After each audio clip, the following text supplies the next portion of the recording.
বগুড়া ৬ আসনে উপনির্বাচনের ভোট হবে আগামী ৯ এপ্রিল। চলছে প্রচারণা। এ ব্যাপারে আরো খবর জানাতে আমাদের সাথে যোগ দিয়েছেন সহকর্মী ফরহাদুজ্জামান শাহী। তার কাছে বিস্তারিত জানবো। ফরহাদ, সেখানকার প্রার্থীদের মধ্যে কেমন নির্বাচনী প্রচারণা চলছে জানাবেন। মাত্র ২ মাস আগেই কিন্তু জাতীয় সংসদের নির্বাচন হয়েছে। বগুড়া ৬ আসন থেকে বিএনপির চেয়ারম্যান তারেক রহমান নির্বাচন করেছেন এবং তিনি এই আসনে কিন্তু বিপুল ভোটে বিজয়ী লাভ করেছিলেন। কিন্তু তারপরে তিনি যেহেতু ঢাকার একটি আসন থেকে তিনি নির্বাচিত হয়েছেন, সেই হিসেবে এই আসন কিন্তু তিনি ছেড়ে দিয়েছেন। তার ফলে এই আসন কিন্তু উপনির্বাচন অনুষ্ঠিত হচ্ছে এবং আগামী ৯ এপ্রিল এখানে উপনির্বাচন অনুষ্ঠিত হবে। এরই মধ্যেই যারা প্রার্থীরা আছেন তারা কিন্তু প্রচারণা চালাচ্ছেন।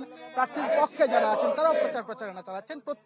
প্রত্যেক প্রার্থী কিন্তু বিজয়ের জন্য তারা আশা ব্যক্ত করছেন। তবে আমি বিএনপির যে নির্বাচনী প্রচারণা সেখানে আছি, জেলা যুবদলের সভাপতি জাহাঙ্গীর আলম এখানে আছে। আমি একটু তার সাথে কথা বলবো। আপনারা কি বলে ভোট চাচ্ছেন এবং তারেক রহমান তো এখানে বিপুল ভোটে বিজয়ী হয়েছে, এইবারে কি আশা করছেন আপনারা? ইনশাল্লাহ, ধন্যবাদ আপনাকে। আমরা আশা করছি এবারও আমরা বিশাল ভোটের ব্যবধানে জয়লাভ করব। কারণ যতই আপনার উপনির্বাচনে ভোটারদের একটা অনীহা থাকলেও আমাদের যে মাননীয় প্রধানমন্ত্রী জনাব তারেক রহমানের বাংলাদেশের ১ মাস কয়েকদিনের যে বাংলাদেশ পরিচালনায় মানুষ অত্যন্ত আশাবাদী এবং কি তার নেতৃত্বে বাংলাদেশের মানুষ আজকে ঐক্যবদ্ধ এবং বিশ্বাসী।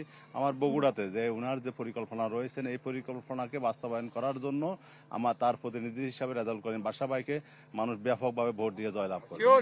ধন্যবাদ আপনাকে। আমরা একটু আবু হাসানের কথা শুনবো, জেলা যুবদলের সাধারণ সম্পাদক। আপনারা তো ইউনিট ওয়াইজ ভাগ করে নির্বাচনী প্রচারণা চালাচ্ছেন, কেমন সাড়া পাচ্ছেন? ধন্যবাদ আপনাকে। আমরা জানেন তরুণ সমাজ এবং যারা যুব সমাজ তারা বেশিরভাগ তার চিন্তা চেতনা যে তারেক রহমান যেহেতু রেজাউল করিম বাদশা ভাইকে ধানের শীষের প্রতীক তুলে দিয়েছেন, তরুণ সমাজ এবং যুব সমাজ তাদের একটাই চাওয়া রেজাউল করিম বাদশা ভাইকে বিপুল ভোটে বিজয়ী করে তারেক রহমানের যে স্বপ্ন সেটা বাস্তবায়ন করার জন্য যেন রেজাউল করিম বাদশা ভাইয়ের হাত দিয়েই বগুড়ার উন্নয়ন হয়, সেটাই তরুণ এবং যুব সমাজের চিন্তা এবং চেতনা রয়েছে।